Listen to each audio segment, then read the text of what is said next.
The manhwa opens with a bustling city under the night sky, full of people enjoying themselves. The focus then shifts to a restaurant where a man is devouring his meal with abandon. The onlookers begin to feel uneasy, whispering among themselves, debating whether they should intervene. They murmur that he's bound to collapse from overeating and are puzzled by the tears streaming down his face as he indulges in the feast. We see an absolute unit doing what many might do at a holiday dinner. A man in the crowd remarks that it must be some people's first time seeing him, but he's quite famous here in Henan. Another man laughs, asking if it's because of his looks. The first man responds that one shouldn't judge someone based on their appearance, and adds that the other still has a long way to go. He explains that while the other might not be from around here, he must have heard of this man. He is known for an unprecedented feat, unifying every merchant union in all of Henan. The second man is surprised, but the first continues, revealing that this man is the grand merchant responsible for it all, named Y. Hiran of the Sky Ocean Merchant Union. We then hear a woman telling Heron to stop. She points out that a normal person eats 3 meals a day, yet he alone is eating 3 days' worth of food in a single sitting. She tries to pull him out of his chair, but she can't move an immovable object. Some people in the crowd comment that they can't believe he was known as good-looking when he was younger. The woman warns him that if he keeps eating like this, he's going to hurt himself. Hiran responds that if he stops eating, the memories of a nightmarish day will keep haunting him.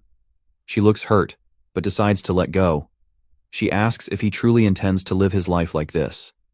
Hiran continues crying, and we learn her name is Yona. That night, in a carriage back home, Hiran takes off his jewelry, reflecting that all of these riches feel meaningless to him now. He admits he's been trying to mask a wound that can't be healed with gluttony and luxury. The pain of losing people can only be healed by people. Yet he still gets nightmares of that day. Yona looks genuinely worried for him.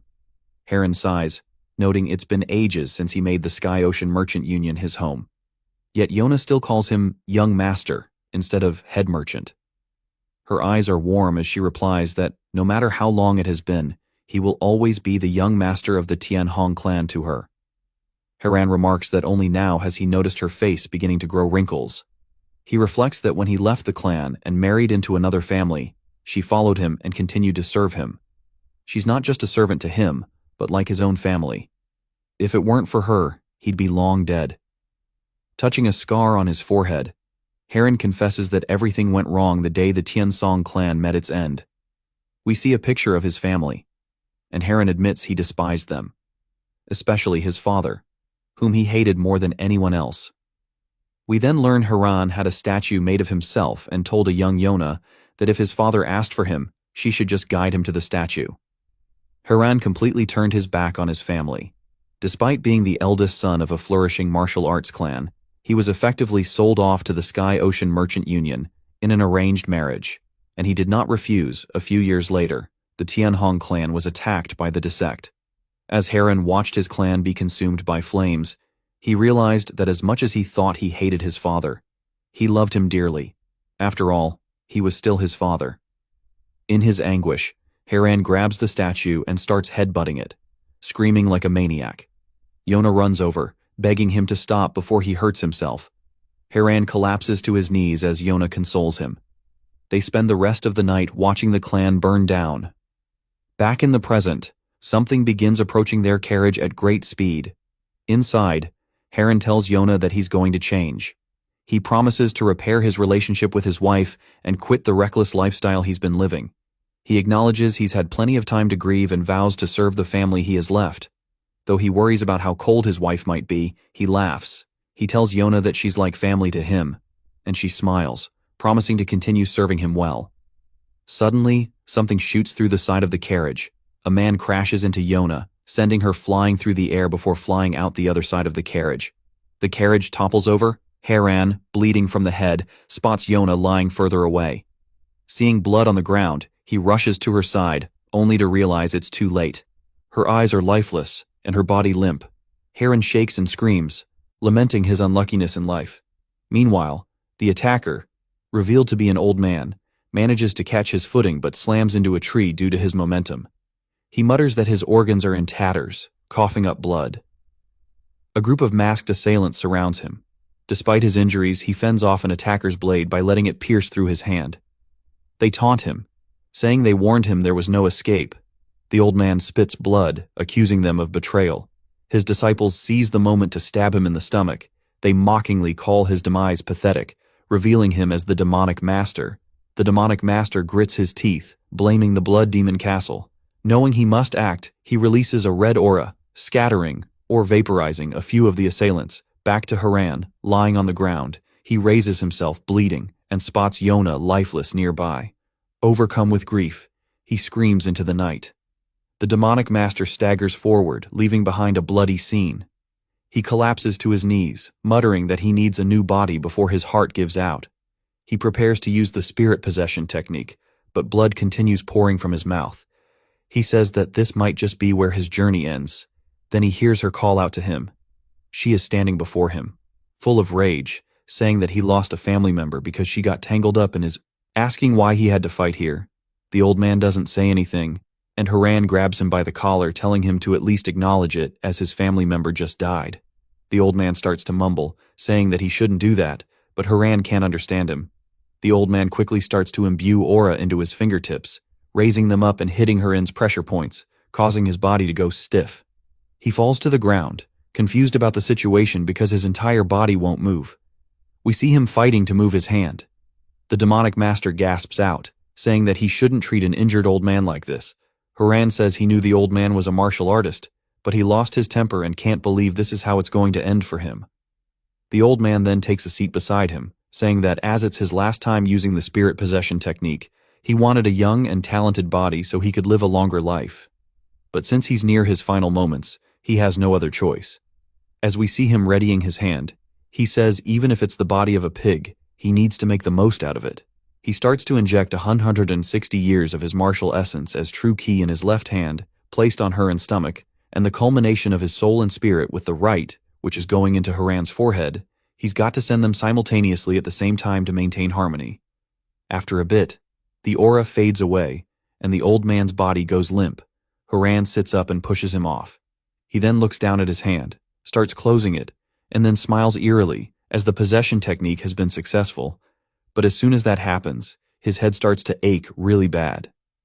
The old man says he should already be suppressed by his true ki and spiritual power. We see him floating behind the body of Haran. Haran is pissed, saying that he refuses to die like this, and their spirits start colliding with one another right behind the body. Haran says that he must survive and avenge his clan. The old man says that he was surprised by his strong will, but in the end, it's futile. As he starts to suck his soul, inhaling the essence itself, Haran's soul starts to deteriorate as his consciousness begins fading away. One of the assholes then appears behind Haran's body and immediately recognizes that the demonic master has already transferred bodies, saying it seems countless demonic humans of the three demonic heavens refer to him as the master for a reason. However, his praise ends here, as the Asalan leaps at him with the sword. The old man says this is bad. As his spirit possession technique was just about to finish, the sword gets lodged directly through his throat, causing him to spit out blood as a red aura starts to glow, seemingly followed by some type of explosion. We then hear Haran saying that his head feels like it's about to split. As we are taken somewhere else, he sits up wondering where he is, as he is in some sort of apothecary. He complains that his throat is really dry, so he starts to drink the medicine beside him. He says this tastes like ass. He then looks down at his hand, seeing how slim it is, and screams out of panic, dropping the plate. We hear it break onto the ground. He sits there stunned, wondering what the hell is wrong with his hands, since they are so slim. A young girl, Kui, quickly enters the room, calling out to him, asking if he is okay, saying that she heard something break. It's none other than Yona, and he starts holding on to her, asking her how she became younger. She asks if he maybe had a nightmare, and Haran says there's no other explanation besides this being a dream. He then feels a sharp pain in his foot, realizing he stepped on some of the broken glass, but the tingling sensation of pain is way too real to be a dream. Then we see him making a confused expression, wondering what's going on. Then he immediately realizes something. He turns around and heads outside. Yona follows, asking where he's going, seeing he shouldn't move around with a wounded foot. Haran stands before the statue, saying this is impossible, wondering why this is here since that fateful day he made sure it was no longer around. We see his hands shaking while reaching towards it. He calls out to Yona, who spots him trembling, full of tears. She asks when he had the statue placed, and she tells him that it's been only about 5 days. Haran says there's still time. Yona wonders what he means, but watches as Haran rears his head back while Death gripping the statue and immediately slams his head straight into it. This time, the statue cracks and shatters as Haran has completely destroyed it, with just his forehead alone. Yona screams, calling out to him, asking if he is okay. But Haran immediately understands this is no dream, and he doesn't know how, but he is back in the past, looking at the remains of his statue. He is 3 years before the day the clan falls, which for him is more than enough time. All of the other spectators in the estate watch him with pure shock, and Haran says that he will protect his people and the Tiansong clan at all costs. We get some backstory about the Tiansong clan, as they are a martial clan located near, you guessed it, Tiansong Mountain in Henan. There were several households that had named themselves after the mountains a long time ago, but the Young clan unified them all. The people of Henan called them the Tiansong Yang clan. Those who can recall those times praised the clan. However, its fame had fallen, and people no longer praised them. They were now nothing more than just the Tiansong clan. We hear a man sighing, saying it's already been 30 years. He sets his teacup down. He says he doesn't understand why they have gotten no new expert martial artists after Elder Yang Gong, the supreme dragon of Hanan. We are introduced to Haran's father, Theong. We see him talking to his wife, saying everyone considers their clan to be nothing more than a shadow of its former self, and it's just sad that they can't even deny it. His wife says that they can only hope that Huran will recover and lead them to a better future. Byung says, surely she is aware of how much he hates him, and he was doing it out of consideration too. But it seems that it's just his fault for remarrying too quickly when he hadn't even gotten over the death of his mother. She smiles, telling him to be patient as he probably just needs more time. Yang says that he thought it would get better with time, but it feels like the valley between them is only getting deeper as it continues. And when he went to see him 5 days ago, he placed a statue in his garden and told him to pretend that the statue was him instead. He then sighs, saying that he is sorry if he is complaining too much. We see Yono run into their courtyard, screaming out for him. Yang asks what's wrong and why she is in such a hurry, and she says that her in suddenly, but before she can finish her sentence, she starts bawling her eyes out. Byung tells her to take a deep breath and tell him what happened. She says that he hurt himself and is now unconscious, and both Byung and his stepmother are shocked by this. We see her laying down in bed while having some hella cold sweats. Maybe he's having a bad dream. Never mind, as we see a waterfall with him beneath it and his mother sitting off to his side asking if he likes it that much. A young Huran laughs, saying there are so many koi fish here, and he tells his mother to look, saying he caught a really big one. But then he realizes something as she is no longer sitting up and has fallen over on the rocks. He quickly drops the koi fish and runs over towards her. We see her laying in bed, sick, while her son is sitting on the edge crying. She tells him to come here. She's sorry that she can't accompany him to the waterfall anymore. He hugs on to her, and she starts consoling him, telling him that it's okay, so stop crying. We then hear the demonic master telling him to stop those damn tears as he grabs him by the head, calling him a weakling, saying he's going to take his head as a treat. It turns into straight nightmare fuel. Haran screams as he jolts awake. He looks over to his side, saying that this place feels familiar, yet foreign, as if his room when he was younger. If he is still here, then it must mean that he is truly back in the past. We see him making a regretful face, saying that he can't believe he hated his father and isolated himself from his family. It all went bad when his father was brutally murdered, and the clan fell. Perhaps he can stop all that from happening since he knows the future. He then starts to feel a weird energy in his abdomen, wondering what it is. Some people outside start gossiping, saying that he destroyed the statue by headbutting it. One of the women doesn't buy it, saying that he's always been bedridden with sickness and he never even learned martial arts. But the woman says she saw it with her own eyes that he must be possessed. Haran slams the door open and we see his body shivering, but the ladies don't recognize it and quickly start to make excuses for gossiping. But Haran just wonders what's going on with his body, saying he suddenly feels hot and there is heat coming from his lower danun. Then he says he needs a woman. He then realizes what he's saying and says there's no way. During this time he should be struggling to even walk around, and this energy is the same energy as the old man's, and he can feel it. His energy is too much as it's manifesting his yang energy, and this isn't good because if he doesn't do something about it, he's going to end up doing something that he will regret heavily. As he runs by the two women, they start to cry, saying that it's still cold and he shouldn't be going around in that outfit. As Haran's running through the Beong forest, he says the old man's energy will consume him if he doesn't do something about this. As he leaps off the ground, we see him land in the water by the waterfall where he was when he was in his dream. He comes out of the water, actually steaming.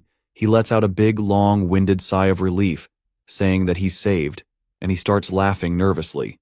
He then hears his father yelling out his name, and he opens his eyes widely to see him running at him, even jumping straight into the water, asking him what he's doing. He says that he knows he hates him, but to do such a thing on a cold day, asking if he's really trying to die. We see his father crying. Haran's eyes look so happy to see his father, and he says that he missed him. But if he were to suddenly act affectionate, everybody would find it strange. And for now, he needs to try to get closer to him naturally. He says that yet he immediately hugs onto his father and can't even get his words out, as he's so emotional. He's just glad that he's back. And even if this is a dream, he wants to never wake up, and if this is an illusion, he never wants to open his eyes again. It jumps to 3 months later, as we see Haran fishing with the younger boy. The younger boy laughs, saying it looks like he is going to be winning the bet.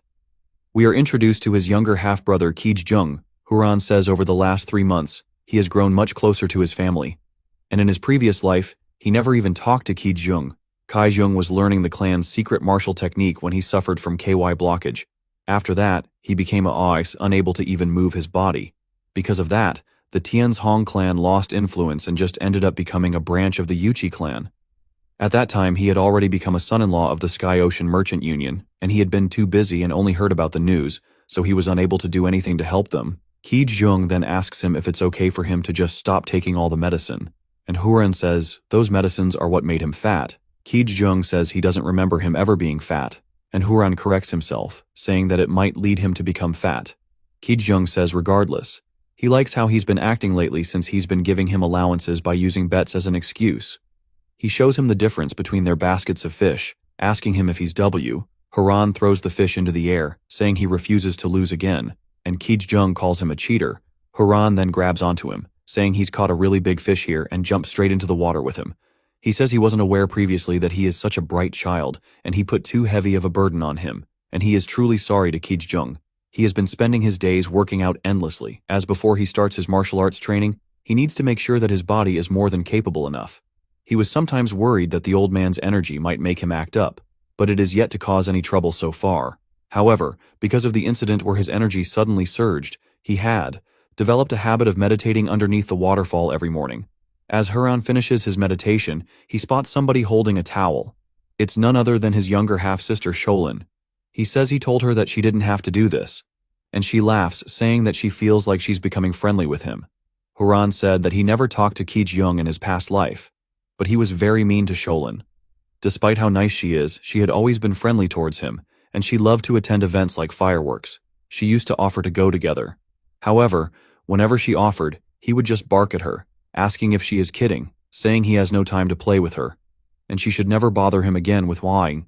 Like this, she asked him 2 separate times, and both times, he left her there crying. One of those times ended up being his last interaction with her. On the way to the festival, she was murdered by someone, and Byung investigated it personally. However, a while after that, he was assassinated too. In the past, Sholin asked him to go out with her twice.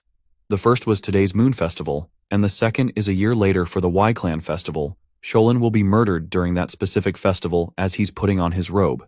He says he thought she mentioned the Moon Festival today, and she seems really excited, saying that she thought he forgot.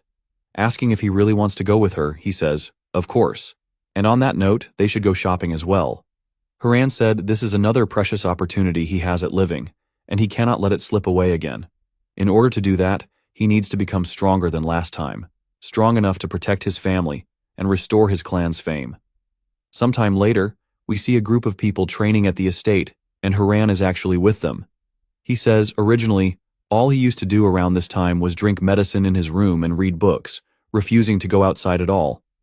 But now, everything has changed. Ironically, it all seems to be thanks to that old man's ominous aura, which makes him really want to move his body as a way to test his strength. We then hear Byung calling out to him. When Haran returns, his father says that he really has changed. Byung gets teary-eyed, saying that his son has truly grown up. Huran tries to tell him that the other disciples are watching, and Baeyang laughs, asking why that matters. He then asks if Huran would like to officially learn the martial arts of their family instead of just participating in physical exercise. Huran says that he was thinking the same thing. Baeyang gets happy, saying he's going to arrange an instructor for him immediately, but Huran tells him that he actually has someone in mind. Baeyang asks who that could be, only for Sholin to interrupt them as she runs in and hugs Huran. Baeyang says that she only seems to look for her brother and now she's ignoring him. She laughs, saying that he picked out these clothes for her and asking how they look since she thinks they are very pretty. Baeyang sighs, saying he can't disagree. She laughs, telling him that she loves him. Huran says just because his constitution is different doesn't automatically mean he can protect them. He needs to have enough strength to protect himself too, which means he needs to learn martial arts. We see a woman practicing in the courtyard as if she were dancing. She soars through the sky, lands gracefully, and lets out a quick exhale. She turns and asks somebody what brings them there. We are introduced to the dragonflower sword, named Moe Young. She's talking to Huran, who tells her that it's been a while and that he has something to ask of her. She says it seems the rumors of his recovery are true, but she's never talked to this twisted man before. So, what request could he possibly have? She decides to ask what he wants. He immediately bows and asks to learn her sword skills, saying he would love to be her disciple. She seems surprised and says she heard rumors that he changed into a different man a few months ago. He certainly seems a bit different from before, but she doesn't know if a person can really change so fast. She turns her head and tells him that she refuses, completely shattering his expectations. He asks if she could tell him the reason, and she says that she's actually investigating that herself. She explains that she's busy investigating why the secret arts of the Tiansong clan have become stagnant. As she walks away, she says she doesn't believe he's actually changed, like the others seem to believe. It turns out Huran expected as much, saying it's just as he thought. She still thinks he's too pathetic.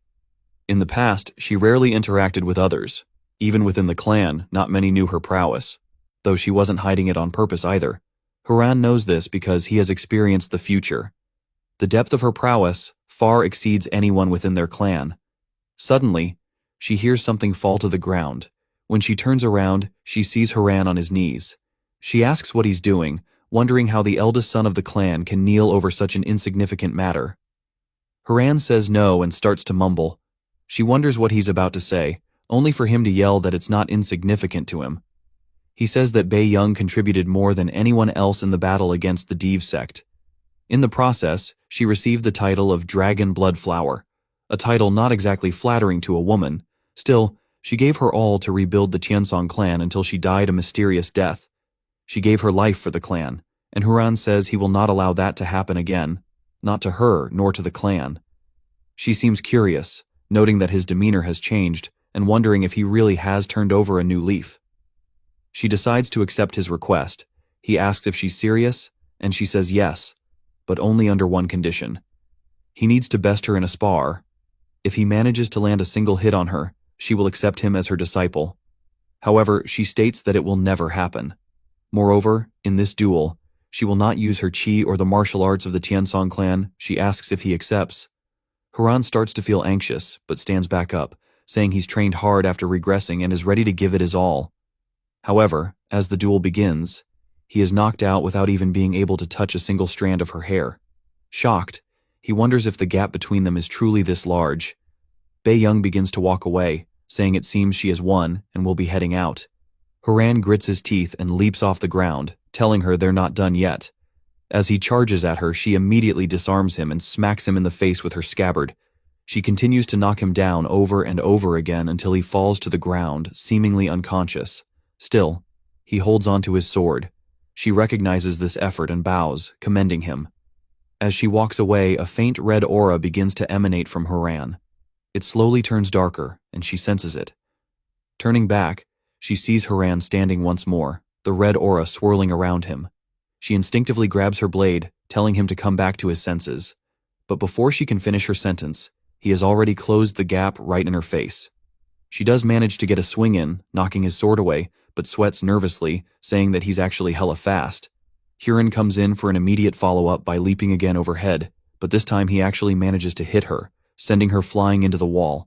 She now realizes that she's been cornered, and as he comes in for the next follow-up, she looks at it, saying that it's dangerous and she has no choice but to counter it.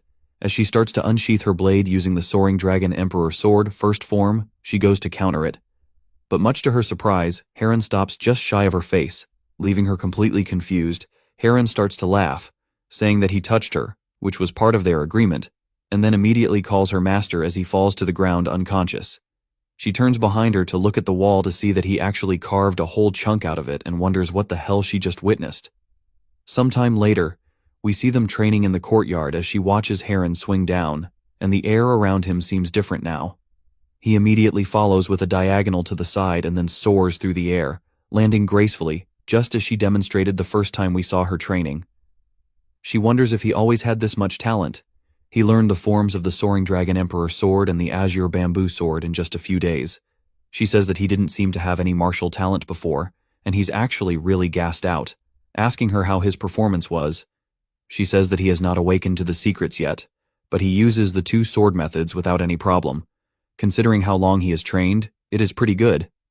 He laughs, saying that she praises him too much, but she still seems to be suspicious about something as she can't stop recalling the aura and how ominous it was.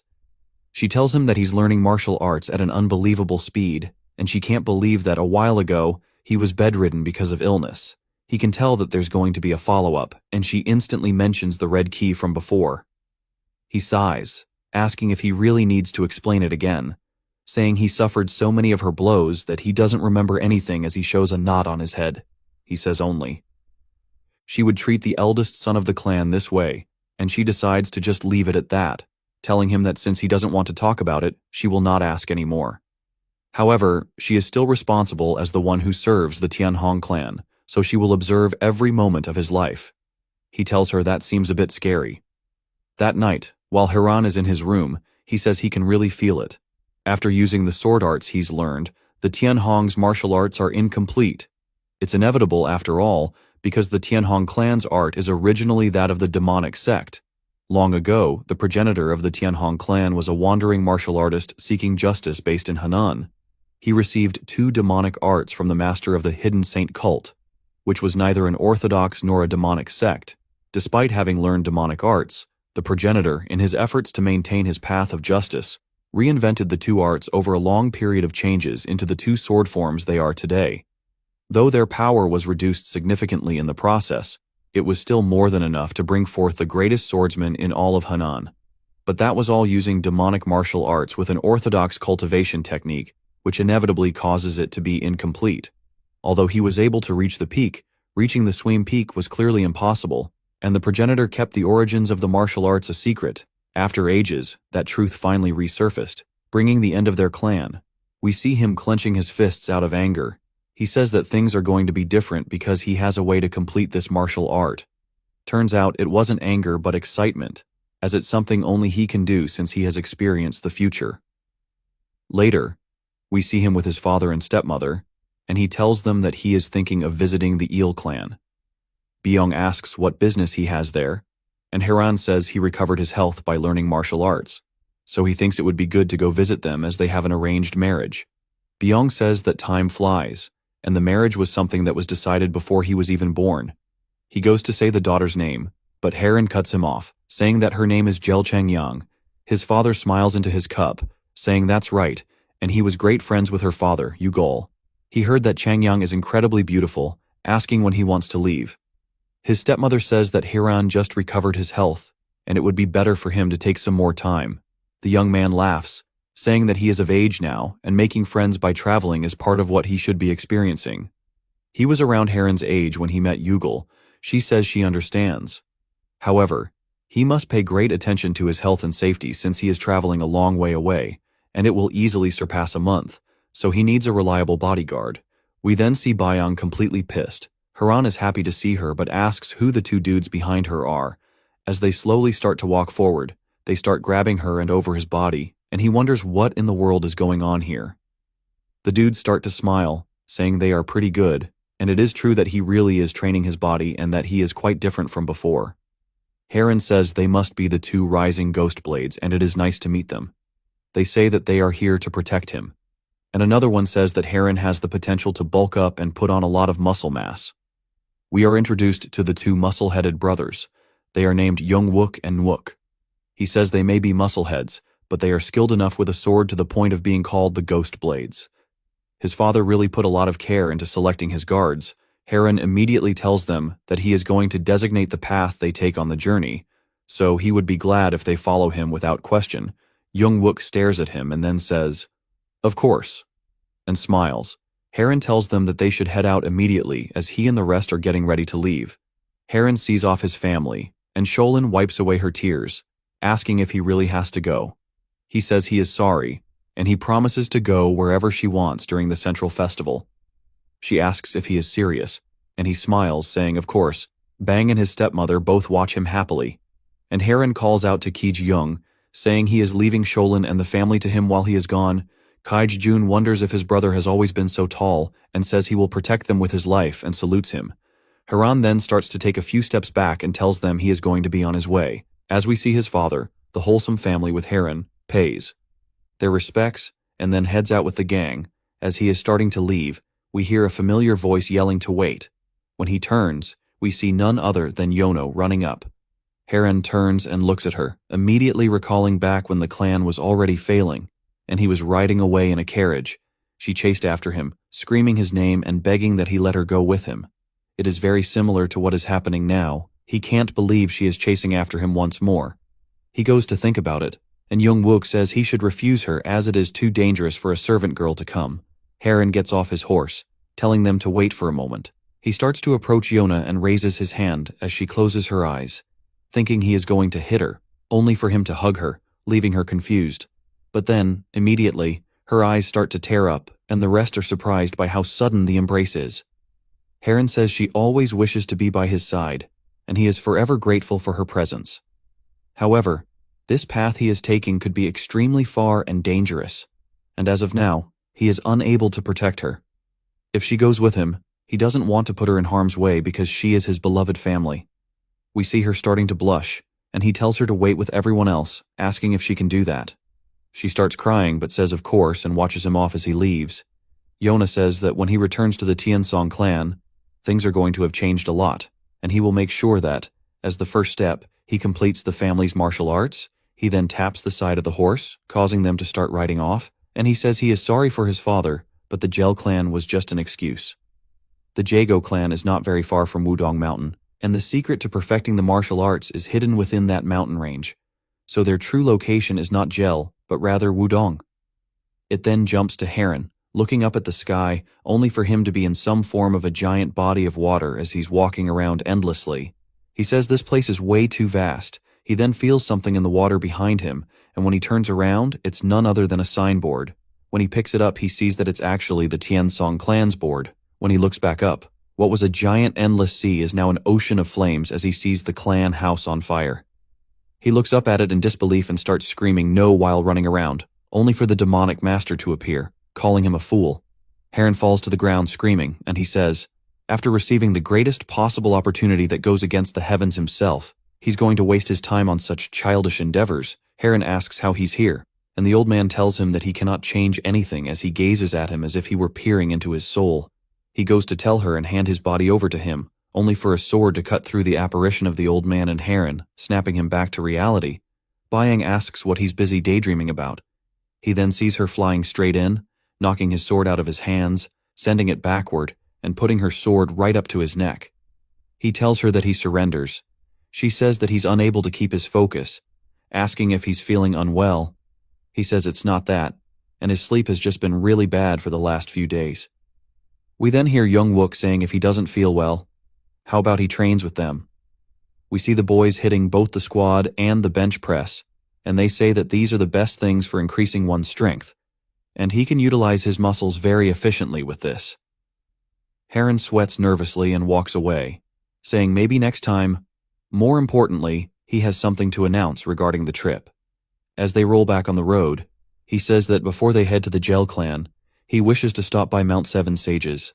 Young-wook asks why, and Heron says that he's read a book written by a renowned herbalist, and they say there's a part of Mount Seven Sages where 100-year-old Jinung can be found commonly. It is also said to have monkey wine, which is not easily found in the rest of the world. Both of the brothers start drooling out of their mouths, thinking about the wine. He says that he heard the two of them love liquor so much that people call them the two rising drunken ghosts instead. They immediately say they support his decision, and Bayang yells at them, saying that Mount Seven Sages is near demonic sex, and their orthodox sect could cause trouble.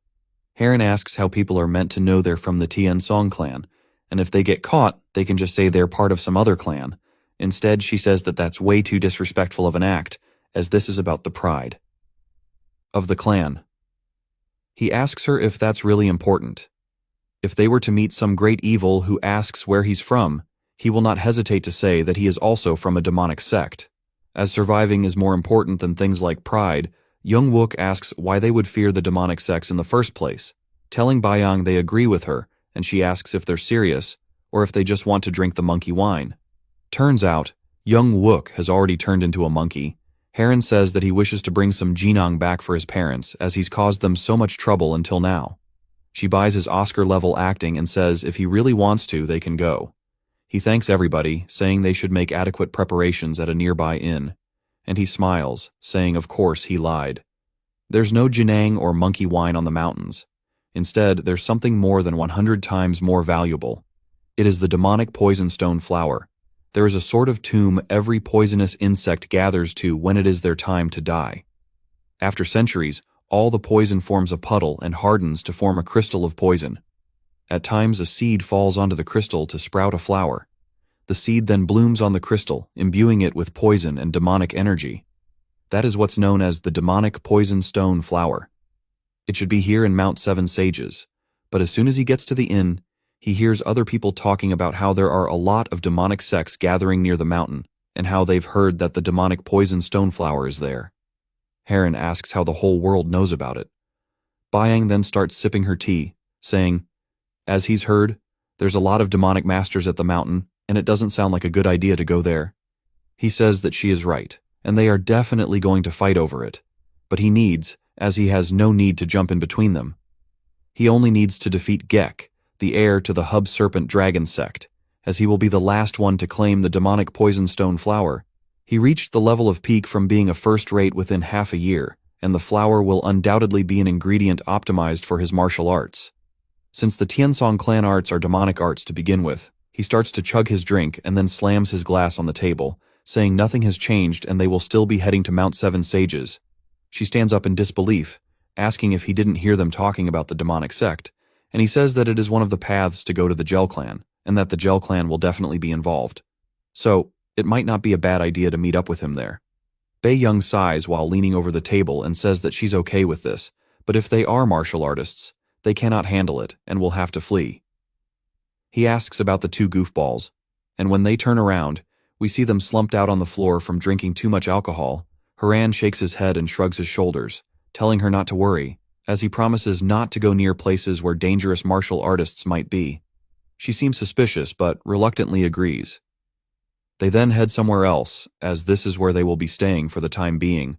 Haran says the surroundings of Mount Seven Sages are essentially like the Gallery of Pandemonium, though he's too weak to head into such a place. Whoever has the last laugh in the end is the true winner. We get a flashback to him telling the group that they should investigate inns and bars run by the Serpent Dragon sect, and find places that don't have many customers but lots of horses. Since Gek is the young sect leader, he's definitely going to fight with his men. In order for them to move quickly, they'll need tons of horses and require a stable. Moreover, even if he obtains the flower, he won't be able to get it immediately and will stop by an inn before he transports it somewhere safe. It's highly likely that it will be in an inn run by a sect, and if he finds Gek first, he'll be able to obtain the demonic poison stone flower. That means the only inn that fits all of these conditions is the one they are currently at. So if they stay here, Gek will definitely come to them with a flower in his hand sometime later. There's a whole group there, and we see Haran watching from above with Young Wook. Nwook then asks what they're looking at, and Young Wook tells him that the young master of the Serpent Dragon sect is down there, as it's none other than Gek, who Haran's been waiting for. Haran is surprised, saying he should be at Mount Seven Sages, wondering why he is here and if he's not fighting over it. One of his men then runs up and starts whispering something in Gek's ear, and Haran says he can't make out what they're saying at this. Distance, Gek immediately seems shocked about what he's hearing, and his face looks visibly pissed as he starts screaming, telling everybody to gather the swordsmen from their clan as they're going to chase them. Young-wook says if he's bringing out the 8 swords and the 8 slashers of the Serpent Dragon sect, then this is pretty big news.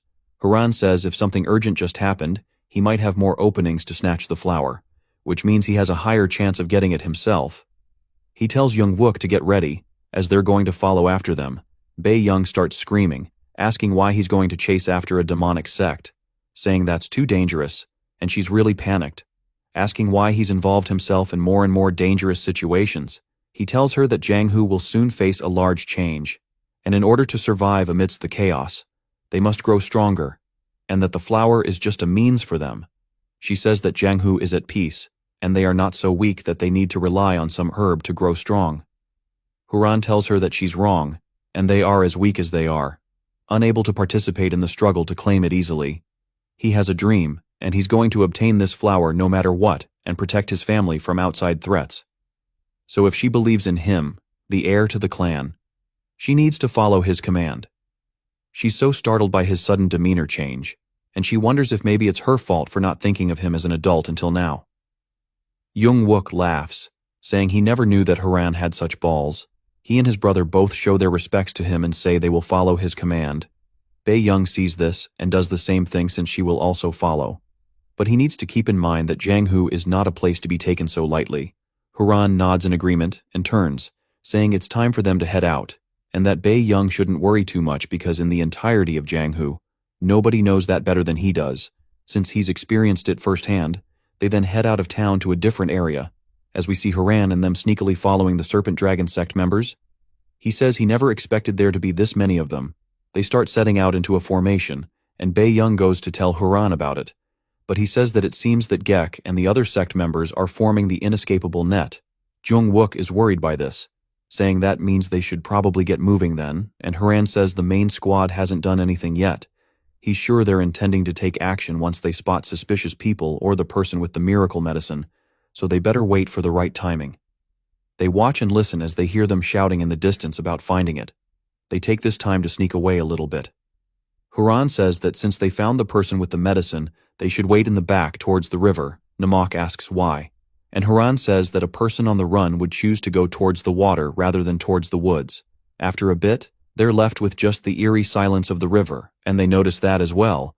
Haran says they should try to be as stealthy as possible from now on, and Bae-young audibly gulps. A man then starts to walk through the river, screaming for help as we see him covered in blood. As he starts to get closer to them, a giant purple hand comes out of nowhere, pretty much squashing the dude like a bug, making the rest realize that this is bad news as there is an immediate explosion of purple aura everywhere. We then see an old man letting out a long exhale while holding onto the flower that they have been looking for. Bae-young wonders if that is the flying demonic bloodlion, and Haran says that his aura is ominous, asking if she knows who he is. Jung-wook is surprised Haran doesn't know who he is, saying if he were to pick 100 experts in the demonic martial scene, he would be one of them. Haran says the dude doesn't seem to be in a good mood, and then spots that he's holding onto the flower in his hand. Haran realizes if he's the one who has it now, then it's about time for the Serpent Dragon sect to make their move. As they immediately start pulling up out of the cut surrounding the bloodlion, thinking they had the advantage, Gek then says that he ran all the way here after killing the most elite of his sect, and he wouldn't expect any less of the flying demonic bloodlion. The bloodlion laughs, saying he didn't expect there to be such weaklings trying to corner him. If it weren't for those bastards in the Tang clan, he would have easily ripped them all apart. Gek reaches into his robe, asking the bloodlion if he recognizes this, as we see him holding on to some weird box. The bloodlion immediately recognizes it as the 1,000-needle downpour. Asking how he has this, Gek says he used a lot of his money to get his hands on it. And it's not just that they have one. Everybody in their clan surrounding him is holding on to it, and they all aim it at him. The bloodlion starts to get pissed, asking if they really believe he'd fall prey to such inferior weapons as he starts to release his aura. They all fire, unleashing a volley of needles from the sky. They're low-key pretty, like if they were fireworks, as they start to fall towards the bloodlion. He puts his hands together as 2 giant purple hands form above, clapping over his head. The shock wave alone knocks a lot of the needles away. Haran says, "Wait," and he starts to wonder if this is what he thinks it is. As the bloodlion starts to ascend into the air, releasing even more aura than before, Gek asks, "How the hell does this make sense?" The bloodlion then starts to flee, Laughing, saying that they are nothing compared to him, Gaki grins, saying he's up to the challenge, and tells the second squad to shoot. As the needles start to fly towards him, he's too late to react, and he actually gets caught in the explosion, causing him to fall back down into the water. They then start surrounding him, and Gek yells, telling the 8 swords to surround him and get the flower immediately. They do that as we see them leaping at him from above. He laughs, saying they'll never be able to find the medicine, and he'll take them all down to hell with him. They start to have a crazy, brutal battle, and he's actually making light work of quite a few of them, even showing this one dude that he got ahead of himself. Bi Young and the rest are grossed out by all of this, and she says that she's never seen such a bloodbath before, and that Haran should be new to Jangu, asking how he's so calm despite what is happening. We then hear some of the sect members yelling that they've got him, as we see the bloodline riddled with arrows and blades, falling backwards into the river, drawing his last breath. Gaki tells his men to search him for the medicine, and as soon as they do, they say it's not there. He starts to panic, saying that they need to look forward again, as they saw him holding on to it. He could not have hidden it anywhere, and they need to find it. As they start panicking, Huran tells the rest to follow him as they head out through the trees. He says that the miracle medicine is not actually on the blood lion, but he has an idea of where it might be.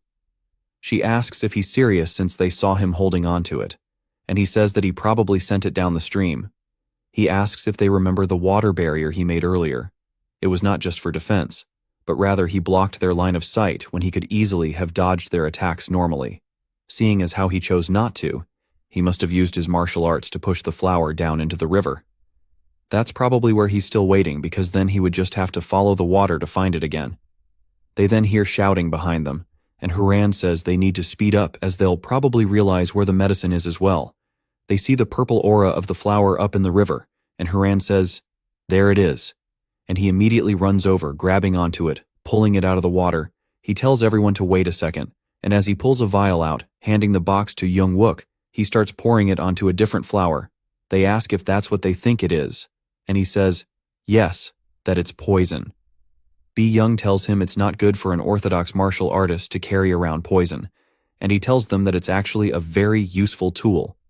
Now that they've put poison on the fake flower, they will think that this normal flower is the one they are looking for. It won't fool them for long, but it'll fool them long enough for them to get away. Young Wook laughs, saying this was so easy.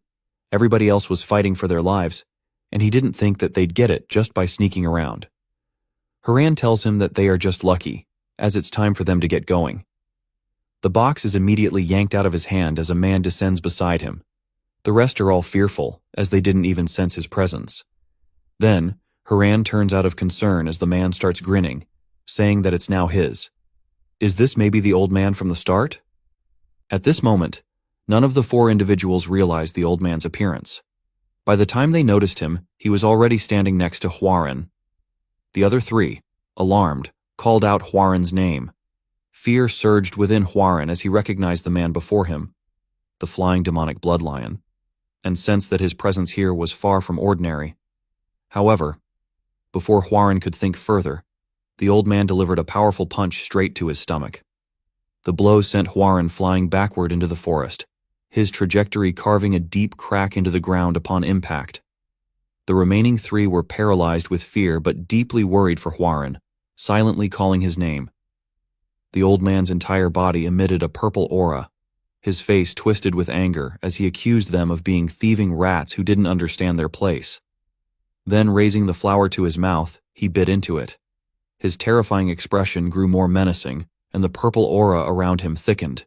He declared he was planning on taking enough time to absorb it fully, but since he has been forced to use his life as true Qi and threatened them, he will tear apart every human here and replenish his Qi with their blood.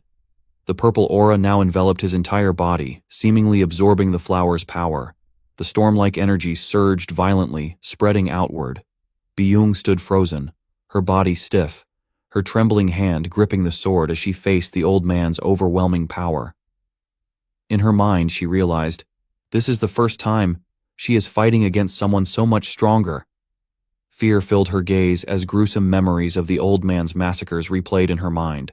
Her body felt as if it were sinking into darkness, and her human instincts screamed that she was truly going to die this time. Luckily, The voice of the young men beside her pulled her back to reality. One of them remarked, "Ever since he was born, he has never thought before acting. That is how he received the title of Ghost Blade." The two men stepped forward to shield Byung, despite her frightened attempts to hold them back, unable to utter a word. With confidence, they introduced themselves, saying, "They are the two rising Ghost Blades, Youngwook and Namwook." Smiling, they declared, "As warriors of the Tianzhong clan, they will protect the young leader and defeat the demonic human, flying demonic blood lion." Byung, overwhelmed with worry, urgently warned them that the old man was too powerful and they would die if they fought him. However, the young man cut her off, saying, "Do what needs to be done, Dragonflower Sword." He then turned back with a faint smile and reminded her, "That old man just consumed poison." Byung's eyes widened in surprise as she recalled, "The young clan leader replaced the flower with another poisoned one." Jungwook added, "Not only is he severely wounded, but he also used his life energy as true ki and poisoned himself. If we can stall him, we have a chance." Jungwook and Namwook then sprang into action, splitting into two directions as they prepared to attack the old man. They told Byung they would launch the first assault, and in the next instant, both charged at the old man from opposite sides. The old man's eyes turned completely white, blood vessels bulging across his face as he sneered, "I must applaud you for not running." His aura-covered arm blocked both swords directly, and upon impact, the swords shattered into pieces. His arm then elongated, aiming to strike both men. Caught off guard, the two could do nothing but brace for the attack. In that critical moment, a golden light erupted like a shield, intercepting the old man's strike. It was Byung, wielding a technique called Soaring Dragon Emperor Sword, followed by Heavenly Lightning Ascension, which enveloped her blade in lightning and pierced through the old man's left arm. Despite her attack, fear remained etched on Byung's face. The old man roared in anger, his attention shifting entirely to her. Just as he prepared to attack, he suddenly sensed something amiss within his body. Abruptly halting his assault, he retreated backward. At this point, the two had maintained a safe distance, but the old man suddenly coughed up blood. Glancing at the crimson smear on his palm, he realized he had been poisoned. Internally, he questioned whether that old crone of the Tang clan had managed to get to him, but he dismissed the idea, reasoning that the Tang clan's poison would have already melted his organs. The old man shifted his gaze toward Byung's group and concluded that this poison could only be their doing. Fury surged through him as he clenched his teeth and roared in anger, realizing he had been outmaneuvered. Declaring that he would grind their bones to dust, the old man erupted into a fit of coughing due to the poison coursing through his veins. Meanwhile, Byung and her two companions remained on high alert. She recalled Ghostblade's words and thought to herself that the old man was reaching his limit. If they could stall him a little longer, they might actually be able to take him down. However, the old man's sudden burst of maniacal laughter left her stunned. He clutched his face and laughed like a lunatic, only to abruptly stop. His expression twisted into one of rage as he growled in a chilling tone, questioning if he would truly meet his end. Not at the hands of the old crone of the Tang clan, nor the weaklings of the Serpent Dragon sect, but at the hands of these nameless nobodies. His eyes burned with malice as he refused to accept this fate. Then, a terrifying realization dawned on him. The one I sent flying earlier must have the demonic poison stone flower. His aura grew even more menacing as his body radiated uncontrollable fury, declaring that if Hwaran has it, he will take it. Even if Hwaran has already consumed it, he will tear open Hwaran's stomach and drink the juices. The old man surged forward with a burst of power. Before Byung's group could react, the old man appeared in front of them, striking Namwook so forcefully that he was sent flying. Seeing an opening, Byung launched a counterattack, slashing at the old man. To her shock, his body transformed into an unrecognizable state, making her attacks ineffective. The old man then turned his attention to Youngwook, delivering a crushing blow to his face and sending him sprawling. With only Byung left standing, the old man, his eyes filled with demonic intensity, reached for her face. His speed was so overwhelming that she couldn't dodge. Just as his hand was about to seize her, a blade of sword energy sliced through the air from the distant forest, severing the old man's arm and saving Byung. It was Hwaran, arriving at an unimaginable speed, his eyes glowing with instability, his demeanor hinting at a loss of control. Earlier, when Hwaran had been sent flying into the forest by the old man, he had suffered grave injuries. His body was cracked and bleeding, and he coughed up blood. Lying there, he thought grimly. To think the flying demonic bloodlion expended his life essence as true key to pursue me. He knew he needed to stand and move, but his body refused to obey. Memories of his promises to his companions flashed through his mind. Staring at the sky, he blamed himself for acting as if he knew everything, only to face such bitter failure. Suddenly, Hwoaryn noticed something odd. Touching the blood on his forehead, he realized the blood on his body seemed alive. A sinister aura emanated from it, forming a distorted humanoid shape that beckoned him to surrender his body. Gradually, Hwoaryn became aware of the mystery within himself. Contained inside my body is the energy of that old man I saw before he regressed. He recalled using that power in his fight against Instructor Mo. If he used it again, he could defeat the flying demonic bloodlion. The aura continued to tempt him, seeping into his body through his mouth. He could feel it trying to control him. If I close my eyes, this terrifying energy will take over. Hwoaryn fought internally, clenching his teeth to prevent the energy from fully invading his body. Opening his eyes wide, he questioned whether he truly needed a power he couldn't control. Resolved, he steeled himself against the invading force. I must persevere. I won't let such an evil energy take over my body. As the aura persisted in its attempts to manipulate him, Hwoaryn shouted at it to be silent. He channeled his strength and declared, "This body is mine. I am its master, not you. You're nothing but a ghost from the past." He vowed to protect those dear to him with his own strength. At that moment, the red energy vanished entirely, and Hwoaryn regained full control of himself. Without wasting another second, he poured his remaining strength into his legs and propelled himself toward the battlefield, where his companions were still struggling against the terrifying old man. And as we have seen, Hwoaryn appeared just in time and used the red aura to sever the old man's arm. At that moment, the old man's arm was cut off, and blood poured out uncontrollably. His face showed a stunned expression, unable to comprehend what had just happened. Quickly, he retreated a distance, crying out in pain. The old man glared at Hwoaryn with hatred, but a second later, his eyes widened in shock. Surrounding Hwoaryn was a terrifying red energy that caught him completely off guard. He realized this was the power of a demonic master. Stunned, the old man demanded to know how Hwoaryn possessed such energy. Just then, the poison flared up again, causing him to clutch his mouth and cough up blood. Byung also turned to look at Hwoaryn, recognizing the energy she had encountered before during her fight with him. Meanwhile, the brothers Jungwook and Namwook returned with injuries, acknowledging that Hwoaryn had appeared at the perfect moment. At this point, the four of them stood together to face the old man. Hwoaryn encouraged them, stating, "The flying demonic bloodlion is currently poisoned. Quite some time has passed since he used his life essence, and he will soon collapse." With a serious expression, Hwoaryn declared, "This is my first order as the heir of the clan," commanding them all to survive. The group's eyes burned with determination as they faced the old man with a challenging gaze. Weakened by the poison and the loss of an arm, the old man admitted, "I have encountered countless mysteries on these lands, but this situation is one I still cannot comprehend." With a resolve to fight to the death, he declared that he would forsake his own survival and use the last of his strength. His entire body began to emit a purple aura. Even though he didn't understand how Hwoaryn obtained such power, he sneered, "Squirm as hard as you can, Hwoaryn." Facing a deadly adversary, the group heightened their vigilance, fully prepared for a life-or-death battle. The next moment, both sides charged at each other with strength and unyielding resolve. No one knew how much time had passed or the outcome of the clash, but elsewhere, a man angrily shouted at his subordinates for failing to locate the old man.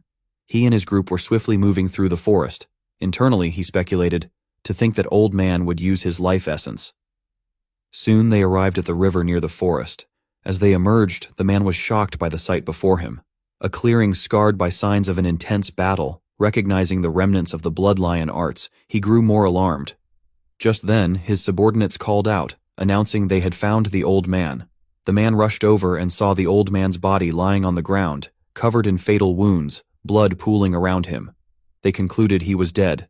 The man, dissatisfied, demanded to know the whereabouts of the flower. His subordinates hesitated, unable to answer, and his fury grew. Realizing they had no information on the flower, he roared, "If you cannot find the flower, you will die." One of the subordinates fearfully confirmed that the flower wasn't there. Enraged, the man drew his sword, prepared to kill the subordinate.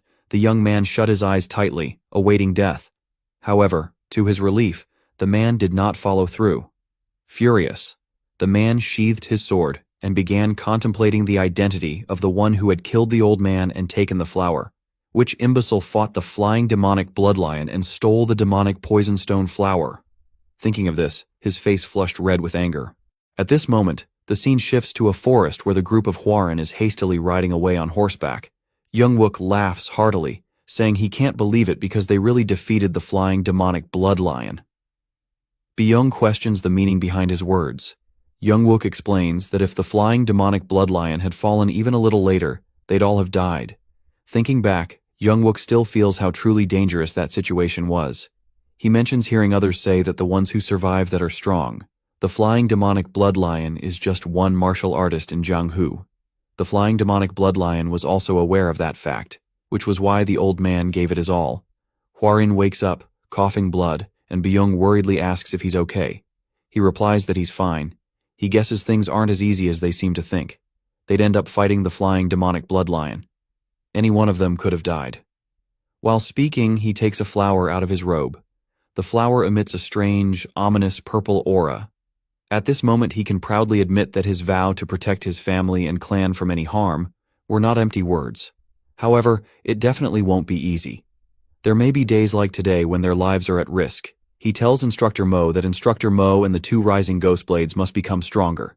Young-wook replies with a determined voice. While Nam-wook remains unconscious, Byung calls out to the young clan leader and asks him, "Isn't there something else Hwarin should be telling them?"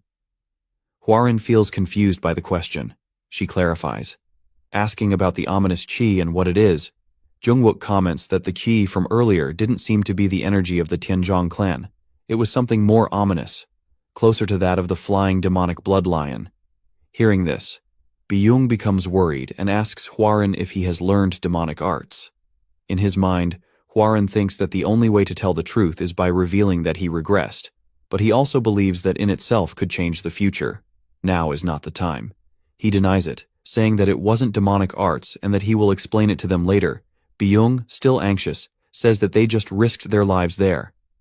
Therefore, Hwarin shouldn't hide anything from them.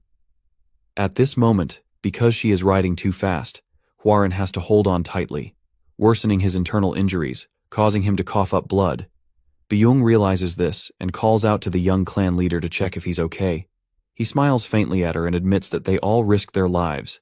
Therefore, when the time comes, Hwarin's group will be the first people he tells. Though dissatisfied, Byung has no choice but to let it go. She then signals for the group to stop and rest. Because Hwarin's internal injuries have worsened, they dismount, and Byung notices that Hwarin doesn't seem well at all. She suggests that they go to the Jaegul clan to get a physician. Hwarin disagrees, explaining that Gochuk and the Serpent Dragon sect will still be looking for them. If Hwarin heads to the Jaegul clan while being chased, it could cause trouble for them. He proposes instead that they go to Mount Wudang, as he's heard a skilled physician is there. Byung questions the existence of a physician on Mount Wudang. Hwarin confirms, saying that he's heard of a physician with the last name Hai. Meanwhile, on Mount Wudang, a white figure moves swiftly through the forest. It's a white cat leaping through the air. A young man appears, chasing the cat and calling it Baekseol. He urges it to wait and warns it that Mount Wudang is dangerous. Baekseol turns to glance at him before continuing to run, with the young man shouting after it. The cat reaches a bush, something catching its attention. Suddenly, the bush emits a noise, startling the cat. Seizing the moment, the young man finally catches Baekseol. However, the strange sound from the bush piques their curiosity. Suddenly, in front of the young man is the group of 4 led by Yang Hwarin. They seem to have lost their way and had to struggle through the bushes to find a physician. Hwarin, in his terrifying state, with his face covered in blood, cries out in relief and joy, saying that he has finally found someone in this desolate mountain. The zombie-like appearance of the man left the young boy and the cat trembling with fear, their faces pale, and a piercing scream echoed throughout the forest. After some time, in a straw house deep within the forest, Hwarin was being treated and lay on the floor. He had fallen into a deep sleep, but suddenly awoke. The first thing he mentioned in his startled state was the flying demonic bloodlion. However, it seemed to be just a nightmare. Looking down at himself, he realized that his body was intact, and that he had been treated. This surely meant they had found the healer he had previously mentioned. The young boy they had encountered in the mountains opened the door and noticed Warren had regained consciousness. The boy explained that Warren was seriously injured, so he brought him here first. He added that this is a small clinic run by his grandfather and himself. As Warren attempted to get out of bed, the boy urged him not to, saying he needed to take his medicine first. Warren then asked the boy if his grandfather's name was Hai Duk Gong. The boy confirmed it, surprising Warren, who realized that this boy was Hai Cheolryung. Cheolryung, in turn, was startled that Warren knew his name. Warren thought to himself that he had finally found them. The reason he needed to come to Mount Wudang and even use the Jagal clan as an excuse was because of this child. He was the key to completing the unstable martial arts of the Tianzhong clan. Moreover, he was the future strongest man under the heavens, the one supreme, Hai Cheolryung. Warren recounted how there was a fight to obtain a martial arts tome that was recounted for years before he regressed. It was a battle involving not only the unorthodox and demonic clans, but also the 5 great clans, making it an unprecedented scale. The one reason all martial artists vied for it was because the tome introduced a completely new rule about martial arts. Inside a human, both good and evil coexist. When good and evil become one, power that transcends that of a typical human can be drawn. This was what the progenitor of the Wudang sect, Zhang Sanfeng, who ascended to the heavens, had left behind. The yin-yang depth. Heaven Tome. In his past life, this child had obtained the tome. His family had stumbled upon it by accident while picking medicinal herbs. This tome allowed Hai Cheolryung to become the strongest man under the heavens. If Warren could acquire the yin-yang depth Heaven Tome, he could complete his family's dream. While pondering this, Warren noticed Cheolryung diligently preparing medicine for him. A fly landed on Cheolryung's cheek, and with lightning speed, the boy caught it in his hand. Such quick reflexes surprised Warren, who realized that Cheolryung had also trained in martial arts. However, Cheolryung merely gave him a casual glance, as if it were nothing out of the ordinary, and smiled, saying that his grandfather had taught him. Even so, given Cheolryung's young age, this feat left Warren astonished. At that moment, an elderly man with white hair and a kind smile entered, recognizing that Warren had woken up. This was likely Hai Cheolryung's grandfather, Hai Duk Gong. After a while, Warren, who was nearly fully recovered, got out of bed and stepped into the yard. His companions had also recovered quickly. Together, Warren and his 3 subordinates bowed deeply in gratitude to the healer, introducing himself as Yong Warren of the Henan Tianzhong clan. He sincerely thanked the healer for treating them. The old man waved it off, saying it was his duty. However, Duk Gong then asked why Warren, a member of the Henan Tianzhong clan, was in this area. This question momentarily left the 4 of them frozen. Then Warren, with a feigned smile, replied that he was here to get some ginseng. Duk Gong responded that he did have some medicinal herbs, but ginseng wasn't something easily found. He then looked at them curiously, asking what they needed the ginseng for. Facing Duk Gong's inquisitive gaze, Warren seemed momentarily flustered but quickly composed himself. With a bright, radiant smile, he began to act. He swiftly changed his demeanor, tears brimming in his eyes as he sorrowfully explained that his mother was ill. His parents had always cared for him despite his frail health when he was young. Thanks to their efforts, he was able to leave the clan and finally explore the world. He grew more dramatic, crying louder as he added, but then he received a message that his mother had contracted a grave illness, and word had it that ginseng could heal her. Thus, he went to climb Mount Wudang, only to trip and fall. At this point, he tried to wipe away the tears of familial affection. Byung, standing behind, was also amazed at Warren's acting ability, and she thought that the Warren's mother was more than healthy enough to bid them farewell when she left, though. Young clan leader, why would you tell such a lie? What if he finds out? But what was even more astonishing was that Duk Gong was touched by Warren's acting, and upon hearing it, he cried miserably. Byung was shocked. Duk Gong now praised Warren as a filial son and said that he was touched by Warren's thoughtfulness for his parents. Then, he hurriedly ran off and said, "Let us go find some wild ginseng right now." Warren, having achieved his goal, smiled in satisfaction, while the 3 people behind stood frozen in shock. The scene shifted to a place in the mountains, where Byung, drenched in sweat and breathing heavily, had not expected that Warren's search for ginseng was serious. She turned to look at Hwarin and saw that he was desperately searching every place around. Seeing Byung starting to get lazy, Hwarin spoke up, reminding her to keep searching and not stand there. His gaze was very serious as he said that he needed to find the yin-yang depth, but then he quickly replaced it with ginseng for his mother. The three subordinates, seeing the seriousness on Hwarin's face, also worked diligently to continue searching everywhere. By this time, the sun was beginning to set behind the mountains. Duke Gong, having searched all day, was very tired and announced that, unfortunately, they would have to stop for today. The group was now exhausted, their bodies covered in plants and dirt. They had returned to Duke Gong's house.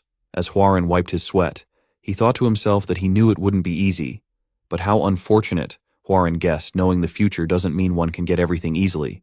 Duke Gong then turned to Hwarin and said that he would be sure to send the ginseng to Hwarin when he found some. If Hwarin could let him know where he was staying. Duke Gong remembered that Hwarin had told him he came from the Tianzhong clan of Henan, so he asked if Hwarin wanted him to send it there.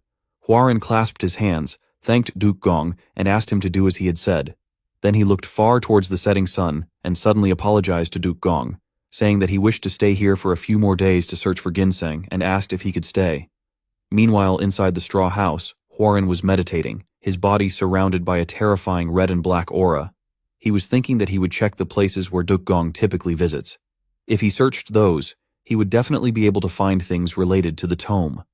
What a relief! Hwarin was not sure how many years it would take if he didn't have a lead.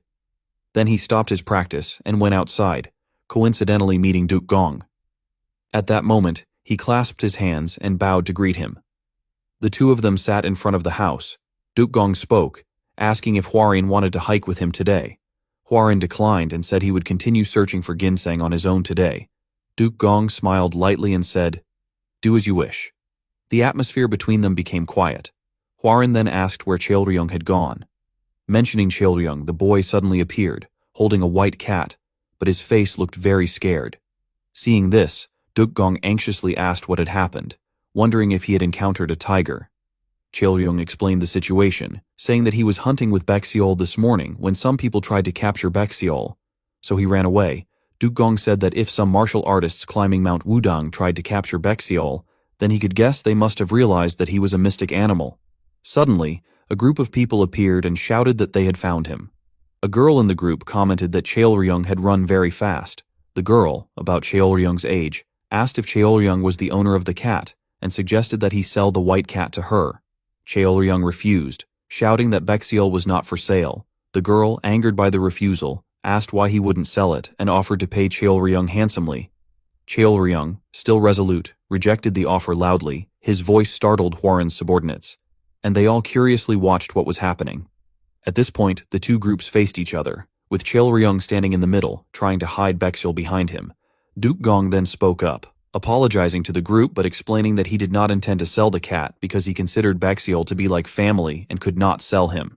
The girl, in a lofty tone, advised Duke Gong that if it were anyone else, they would have simply taken the cat by force and told him to realize how lucky he was that it was her, and to hand it over. Hwarin, standing by, thought the girl was very arrogant, but he also thought that she was quite similar to his old self. He then stepped forward in front of Duke Gong, causing him some embarrassment. He spoke politely, saying that it was not right to demand someone sell something that they had already said was not for sale. However, at that moment, one of the girl's subordinates, wielding a sword, blocked Hwarin's path and arrogantly told him to step back, asking if Hwarin knew who he was. Hwarin, with a calm expression, asked them just who they were to make such a threat. The large man introduced himself, saying they were from the Jegal clan, and that the girl was the youngest daughter of the Jegal clan head. When Hwarin realized that the girl was the youngest daughter of the Jegal clan head, he was surprised and realized that she must be Jegal Yohai, the younger sister of his fiancée, Jegal Cheongyung. He says no wonder a mere bodyguard is acting so boldly. He then says it's an honor to meet a lady of the Jel clan. Her bodyguard starts to bark, asking where he's from. On cue, Young Wook runs up, saying he won't stand for this anymore, adding that he's being way too bold for a mere guard and that they are from Hanan. Heran tells him to stop, saying they are just visitors of Mount Wudong. He stands in front of Yohi, and she says she does not wish to talk to someone who is not even willing to reveal their affiliation. She adds that Kilrong only has two options. He either takes the money and hands over the cat, or she takes it by force. Kilrong holds on tightly to Bull and looks scared. He then notices something to his left, and when he looks over, he sees Heron waving at him. Heron points to himself, saying he will distract them, so Kilrong should throw it. He winks at him, though that might just be a misunderstanding on Kilrong's part. Kilrong looks afraid. Heron clears his throat, telling Yohi there is a third option. She looks pissed, asking what he's talking about. Kilrong throws Bessel into the air, telling him to run. Yohi is surprised by this. Bessel floats through the air, confused as hell, but decides to go for it and starts leaping away. Yohi screams, "No!" and asks Heron who the hell he is to get in her way. He says that if the cat got away, all they have to do is catch it, and the child won't be able to complain if she does so. She looks annoyed but realizes he's right, telling her men to get on it, and they all leap off. Heron and Kilrong give each other a thumbs up. After a while, we see them come back with their hair all in a mess. They say they've lost it. She asks how many warriors it takes to find just one damn cat. They say it's definitely not ordinary and is a mystical animal. She says she'll go to the Wudong sect, so they need to capture and bring it back. Bayang then tells Heron that if she's the youngest of the Gel clan, that means she is Yohi. Her demeanor has earned her the nickname of the Eagle Witch. However, at the same time, she is someone who surpassed the other geniuses in her clan in order to become a vice division leader. Heron says it would definitely be better for them to hide their identities for now. They don't know how she will respond, and there's still something they need to find here on Wong. Heron looks down to his right at Kilrong, who looks very worried. He asks if he's worried about Besso. Kilrong says yes. Heron pats his head, telling him not to worry, as they'll never catch Besso, adding that Kilrong surely knows how fast Besso is himself. Bayang watches this from afar and smiles, saying he surely has changed. That night, we see 2 giant mugs of beer. Ducheol Ryung is thanking both the brothers, saying that he brewed this himself using medicinal herbs. They say he didn't need to. And before he can even finish a sentence of saying, "It's nothing," they take it out of his hands, absolutely slamming that back. Bayang watches from afar, around the corner, and walks away as they're begging the old man for some more. As she's walking around the house, she hears something and looks to her side, spotting both Heron and Kilrong practicing together. She says that based on Kilrong's stance, he's definitely learned martial arts. As she gets closer, Kilrong leaps off the floor, charging at Heron. Heron slowly raises his stick, deflecting the attack and knocking the wooden sword out of Kilrong's hands. Bayang is surprised, asking what that was just now. She says that Heron just had to use the azure bamboo sword with a mere stick to defend himself. Just now, though, they say that geniuses grow at unfathomable speeds. This child is truly extraordinary. She then starts to think about something, but we'll find out later. The next day, we see Heron stretching. He is surprised by something. None other than Yohi, who walks up to him. He calls out to her as she approaches. He notices she has come empty-handed. He starts to smile, telling her good morning. She says not at all, and that she will make sure that she catches the cat with her own 2 hands. He asks why she's not going to continue searching for it. She says that she has duties to fulfill, and she'll definitely come to catch the cat again in the future. He waves, telling her to take care. She says that she doesn't think she's heard it, asking what sect he's from. He says they belong to a small one in Hanan, and she wouldn't know it. She then walks away annoyed, and he can tell that she's really frustrated. He hopes he doesn't run into her when he visits the Gel clan. We see her absolutely furious, saying he's lying. Until the end, he's trying to lie, saying he's from a small sect when he has that much ki. Even his companions seem quite formidable. She can sense the red, ominous aura from him, and she could tell how strong Young Wook was. She tells her men to investigate them, to figure out where they are from and their backgrounds. She needs to know everything about them so she can properly crush him in the future. At Mount Wudon, we see our Hworin walking around the forest. He roams around until he finds a pond. Walking across, he reaches the top of Mount Wudong. Watching across, he sees the entire area. Thinking about it, he thinks that the sun sets and another day will pass. He thinks that he cannot stay at this place forever, and at this point, he has given up. He meets his peers and tells them to listen to him carefully. He tells them that they will leave completely as soon as the preparations are complete. The turds think their muscles have been stiff for long. As for our waifu with Grace, she says that she will pack her things. As they go inside, our Hworin sees them from behind. Someone is approaching him fast. It's Cheolryung. Cheolryung is asking our Hworin for help. Our boy tells him to catch his breath since he ran continuously. Cheolryung cries out loud. He tells our Hworin that Baekseol must have gotten hurt, as he shows him his fur covered in blood. Hworin thinks it has gone too much since they have chased the cat continuously, and now it has gotten injured. Cheolryung elaborates that by this time, Baksol should have returned, since he is nowhere to be seen. He must have gotten hurt. Our Hworin was about to leave, but this is too much. He grits his teeth and asks Kang where Baal's territory might be.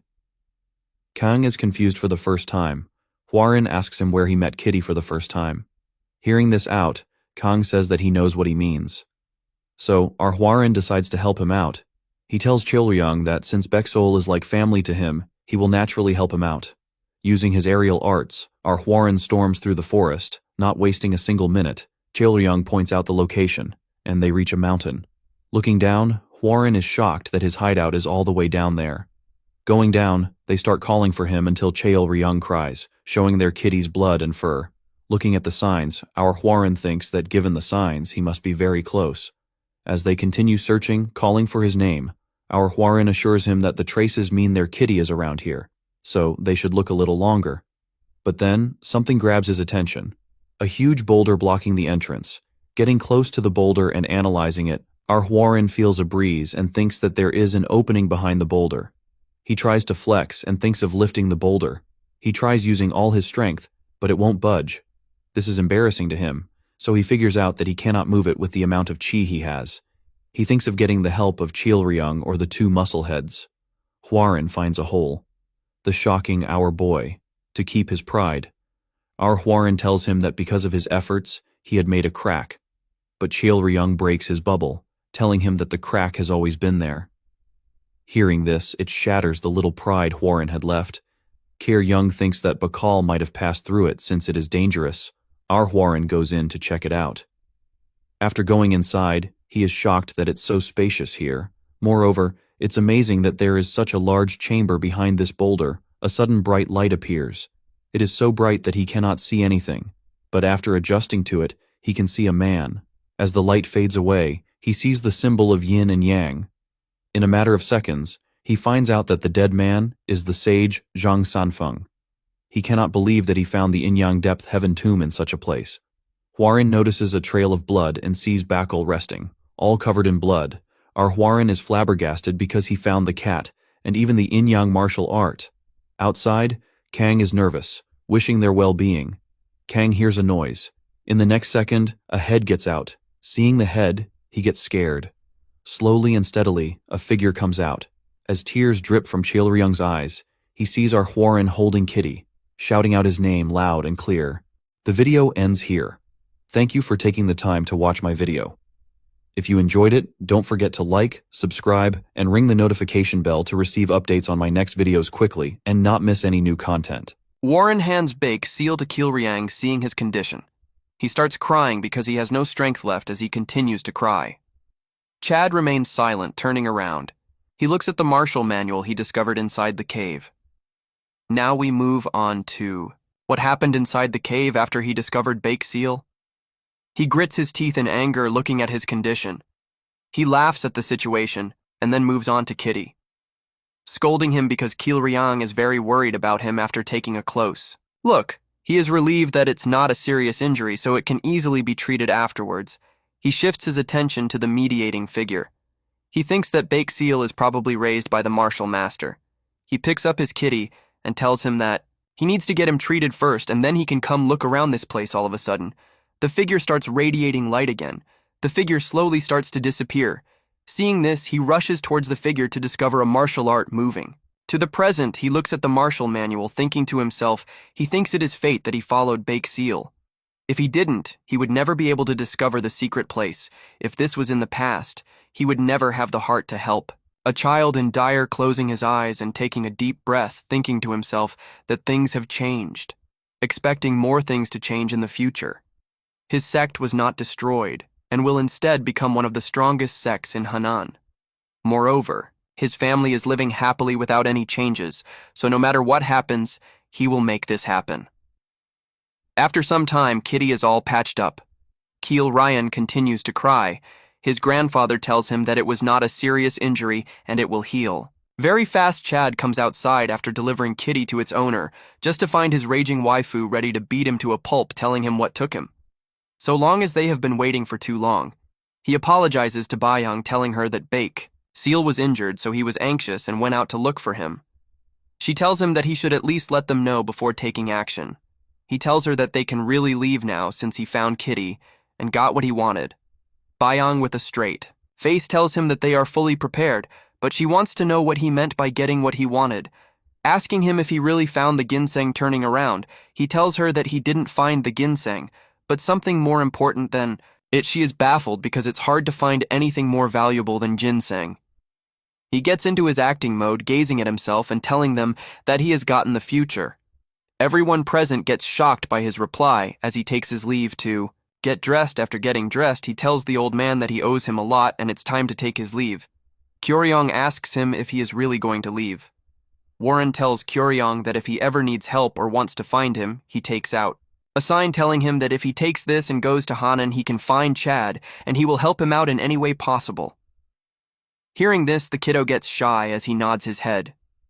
Warren turns around, bidding them farewell. As he leaves, the old man tells him that he has been nice to them and they are just people who make a living by picking herbs, yet not knowing who they are. Arkad still helps them. He asks him if there is a particular reason. Arkad thinks to himself that at first it was because he wanted something, but as he spent more time with them, he grew attached to Kil-ryung. Arkad tells him one word, telling him that it's because he looks just like him. Hearing this response, the old man is stunned as they see each other. If Kil-ryung tells Arshad to come and visit him soon, Byung asks him if he gave the jade emblem of the clan. Arshad laughs, telling her that he has learned a lot from Kil-ryung, elaborating that he is more important than any pack in a flashback. We see a young Manhwa introducing herself to Archad, telling him that she will be serving him from now onwards. She reintroduces, shouting and begging him to take her in. Hearing this, he gets shocked and then laughs, allowing her to serve him as the pack continues their journey. Byung asks Archad, what is it that is making him smile this much? Archad asks him if it looks like this. The Dumb brothers tells Archad if they are heading to the J-Gal clan. Byung shouts, asking him that they were supposed to go meet his fiancée, but he is just going to pass by, not visiting the J-Gal clan. Archad, with a calm tone, tells her that it's not the right time to see his fiancée and visit the J-Gal family. Jungwook thinks it would be best to visit them and inform that Archad has improved a lot. Suddenly, the stench of blood surrounds the air, stunning all of them as they march forward. The party see thousands of body. They are all lying in tomato sauce. Seeing this, Archad gets pissed, but he composes himself, telling them to not get involved in others' fight, so they straight away head home. Warren turns his horse, going the other way around, but he stops all of a sudden, telling them that it seems like he cannot ignore the situation because the dead body of one of them belongs to the J-Gal family. As the group rushes towards the sound, Byung can hear it clearly. After getting to a certain place, Warren tells them to leave their horses here and walk by foot. The brothers are ready, telling themselves that this is their second fight after the Bloodlion. Arkad tells them that rather than going blindly, it's best they should look at the situation first. Jungkook thinks that it is a great idea. But then they come across a stockpile of corpses. Currently, his sister-in-law and the guard is surrounded by mysterious people. He realizes that the person beside her is the young master of the Zuga family war and didn't see him in Wudong, so he must have joined them later on. Words, one of the masked figure with a snake mask, orders his minions to attack. Hearing this, they charge towards them, but they get saved as an old man takes the blow. The old man falls to the ground and little Shoddy gets scared, calling the man uncle. She is scared as fear is clearly visible in her eyes. Warren thinks that this is a tough situation. Then he moves to his crew and asks them who the people wearing white are from. Byung has no idea, and so does Namwook. So he thinks to himself that the identities of them is still unknown, remembering their ornaments like the mask and the white robe. He figures out that this is clearly the white-green division. That is said to be the most cruel and perfect in the future. This event occurs after a man named Duke Sang obtains a pill of life from the green blood viper, a mythical creature, and ascends to the divine realm. Subsequently, he assembles a group, with the green blood viper as their symbol. However, he is perplexed by their attachment to the Jagal clan. Warren believes that if he possessed any information about them, he could devise a solution upon witnessing the bloodbath. He becomes enraged.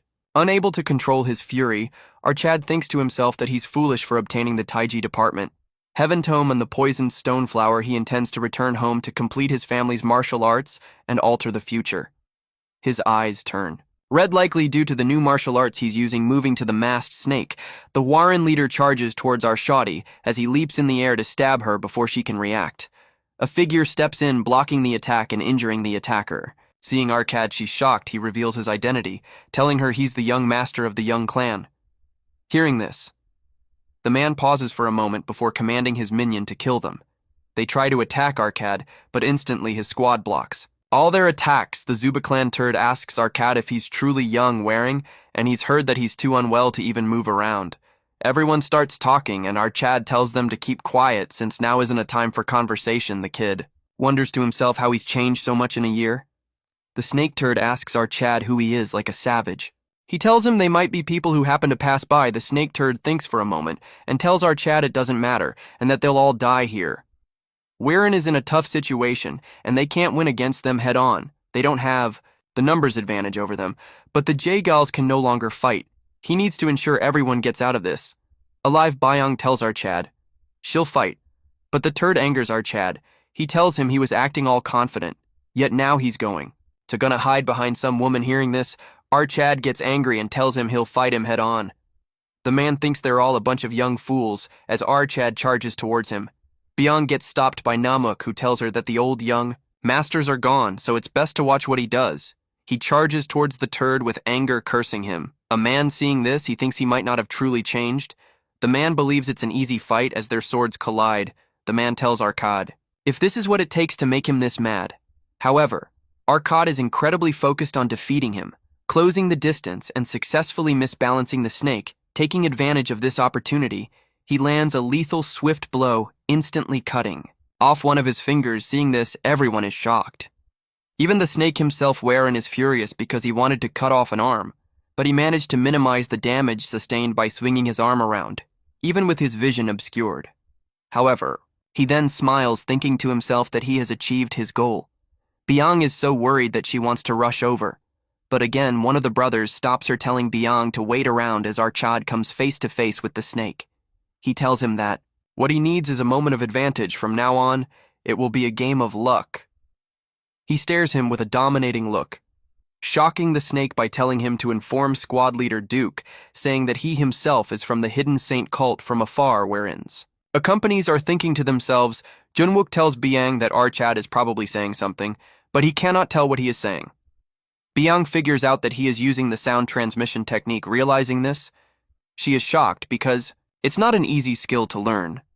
Moreover, she cannot figure out when he managed to learn this. Moving to Arcad, he tells Snake Turd that if he tells him all this, he will forgive him, telling him to leave. The man grits his teeth in anger, telling him how can he know their squad leader's name, questioning who he is. Arcad is in a tight spot because he is still doubting him, despite the fact that he knows the name of their squad leader. Warren takes a second to think, but he does not have that luxury as man. Hold his sword, telling him to tell him everything clearly.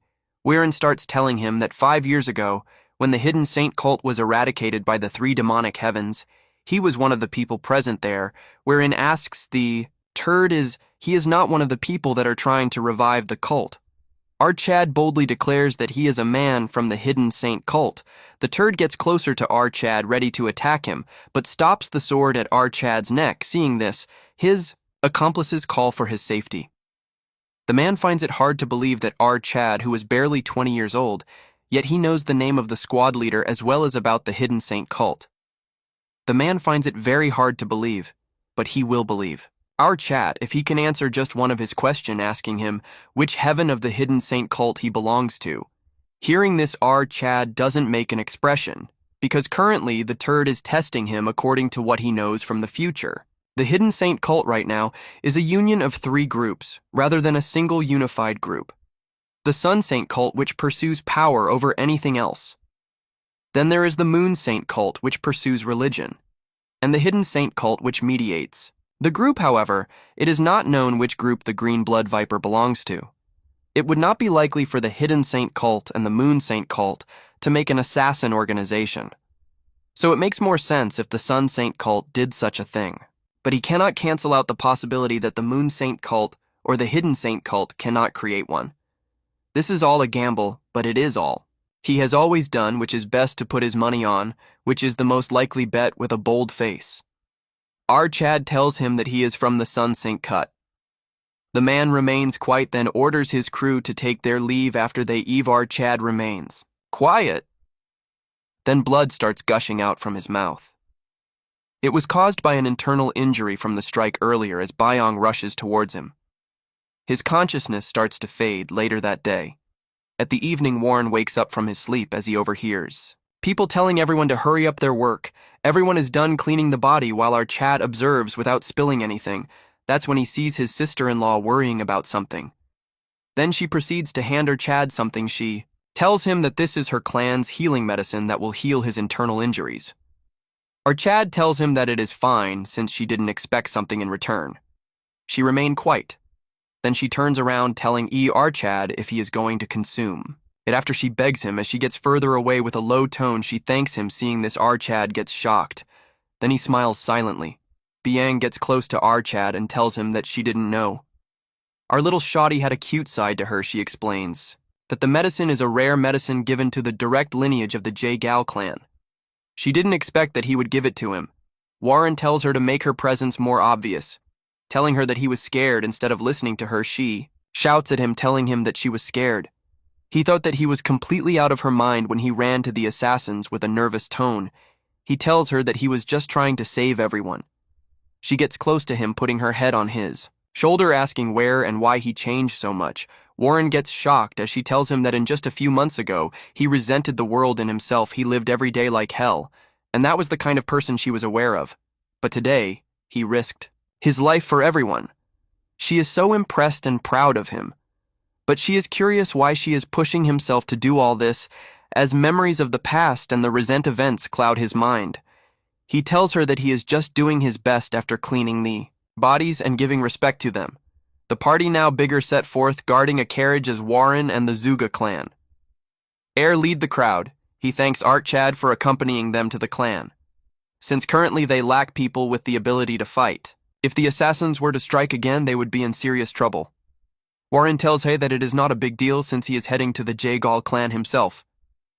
The man laughs, telling him if he is going there to meet Cheon-young, his fiancée. Hearing this, little shoddy opens the carriage window, asking Chad why he likes her so much, asking if it is because she is very strong or because she is extremely beautiful.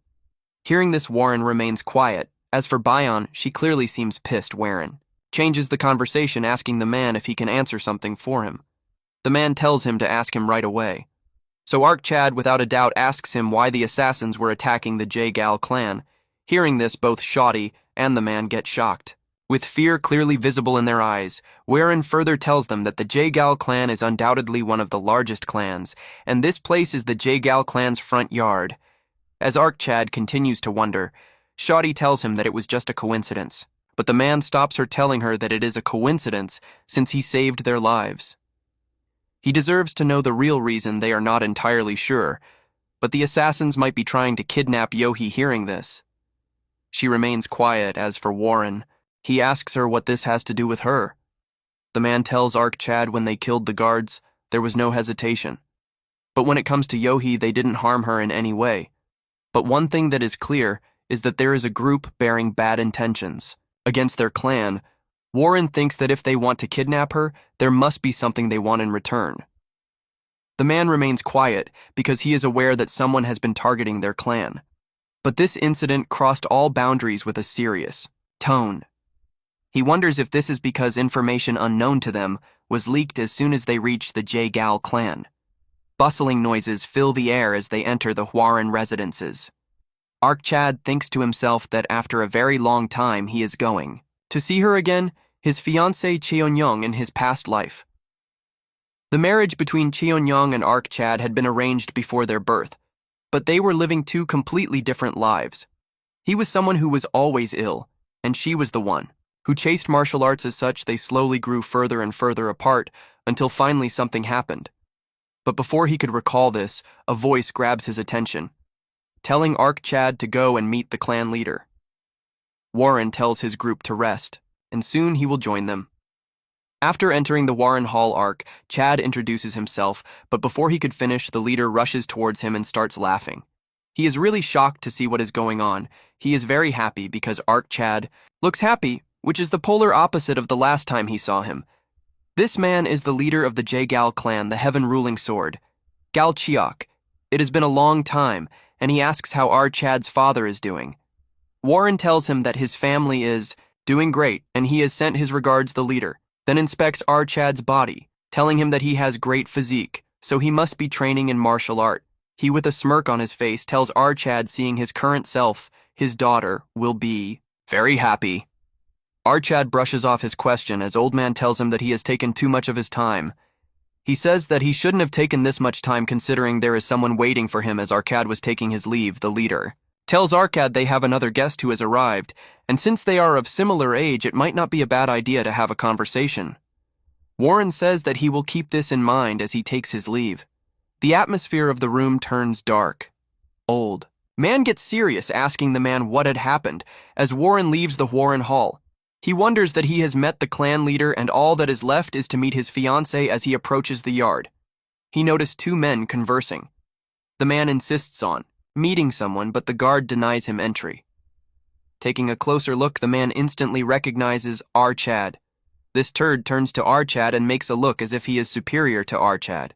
The man leads his hand, introducing himself as someone from the Songchun clan, as if we care.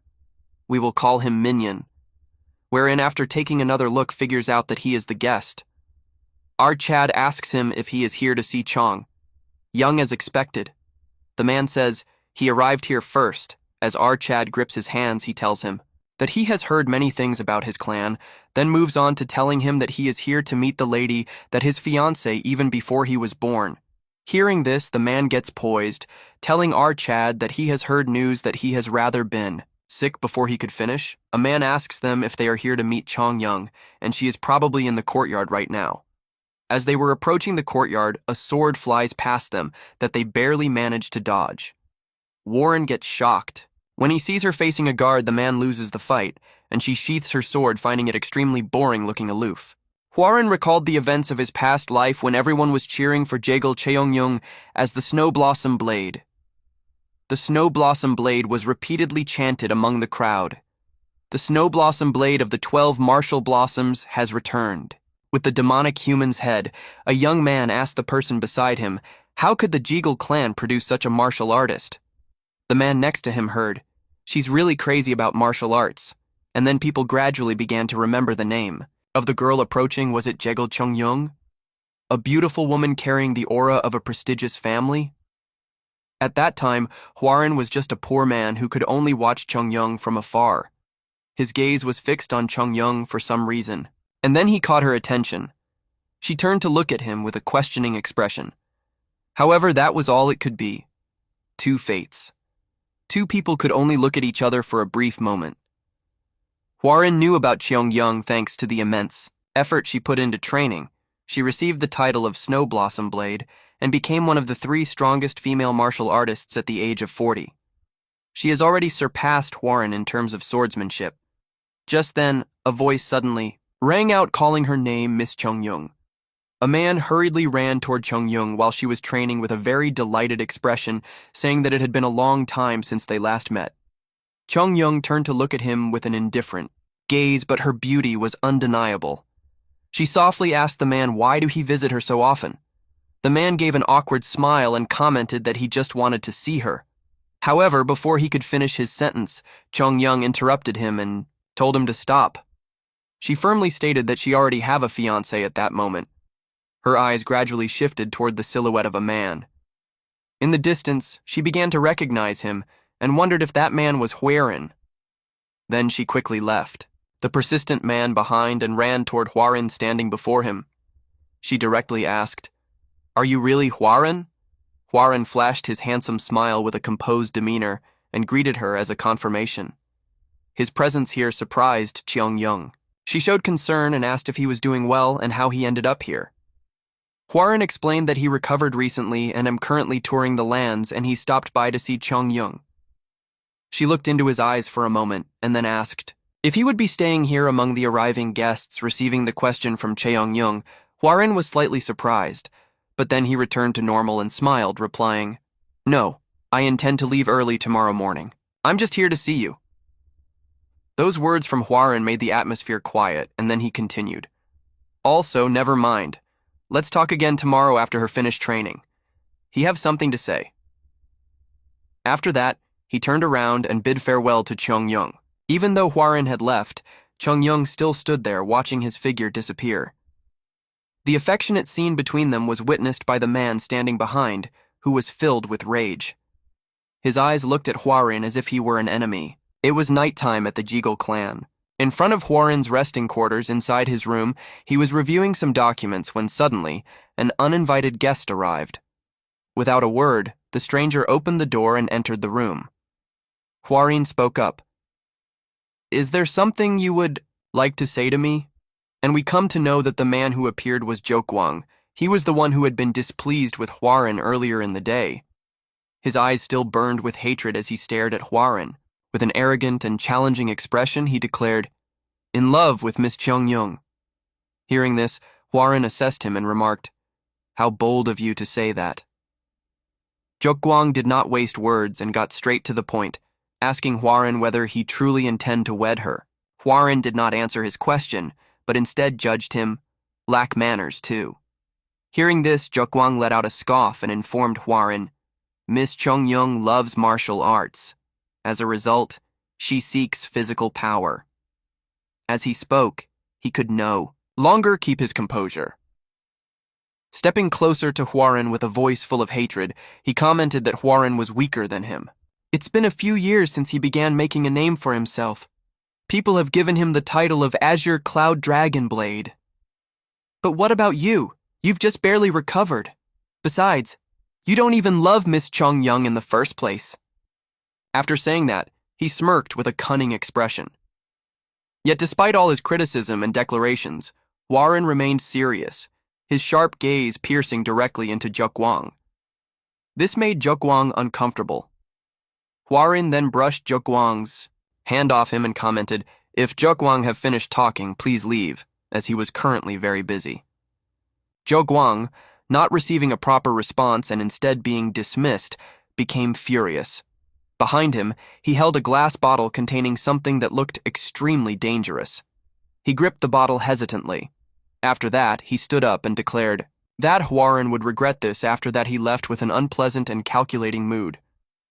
Hwarin cursed in his mind and knew that judging from his eyes, Hwarin can tell he's going to make a mess. Then Hwarin's gaze focused on the martial arts manual under the table and commented that he might have to use it faster than he had expected, but Hwarin's quiet space didn't last long before his room door was disturbed once again. Hwarin, with an annoyed expression, wondered about what was happening in front of him. Was a girl as... We know this girl was Jigal Yohai, the younger sister of Hwarin's fiancé. She entered the room with a respectful expression and asked if she was disturbing Hwarin. Hwarin looked at the girl in front of him and also recognized that it was Yohai. He then looked at her with a puzzled expression and asked why she was bothering him.